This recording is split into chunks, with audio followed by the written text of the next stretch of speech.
Kahit walang gluta, ang pretty-pretty niya. Natural. Walang halong kemikal. Hindi, wow. Maria Morena!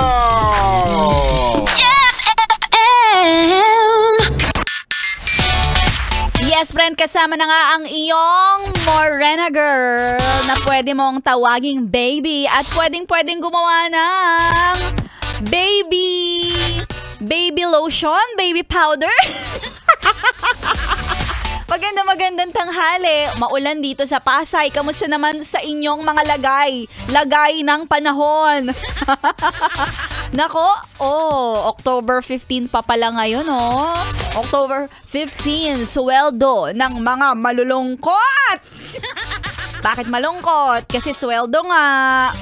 Pambayad naman ng utang. Sweldo nga. Busy naman sa work. Sweldo nga. May sakit naman. Diba sweldo nga? Wala namang papakainin. At wala ring mamahalin. Mamamaga na lang ang mga mata sa kakaiyak. Ay naku, nakakaloka naman. Sa mga yes friend natin, happy sweldo day sa mga sumweldo at nakasweldo na. At yung kahit malungkot, ang importante sa lahat, ikaw, may sweldo ka. Ha? Kaya dapat maging masaya ka na kahit papaano. O eto, kung gusto mong lumigaya ang iyong buhay.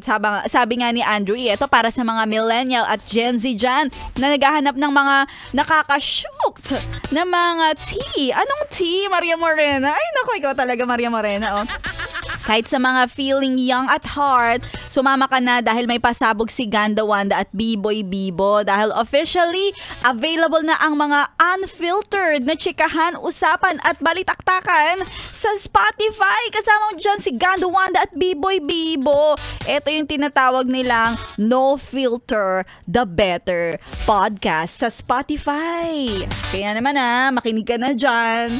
Kung malungkot ka, ayan, libre mo na lang si Maria Morena kasi tandaan, ang pera hindi madadala sa langit. Kaya ipanlibre mo na lang yan sa amin. Total may sweldo ka naman dyan, Kia Joshua. Ayan na, at mag-message sa aking FB page DJ Maria Morena para naman ipa-shut up na kita nang manahimik ka na.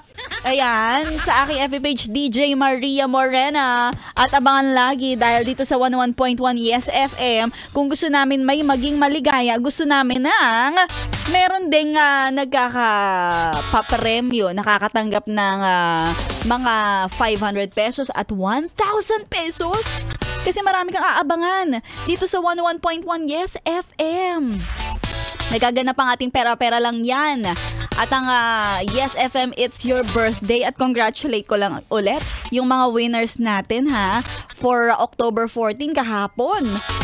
Si Charis Ann Silingan, si Mercedita Villafuerte, at kanina naman nanalo si Jean Agawa. Oy, congratulations sa lahat ng mga winners sa ating Yes FM. It's your birthday. Kaya naman lagi ka lang tumutok, abangan kung sinong DJ ang mag-a-announce ng petsa ng birthday.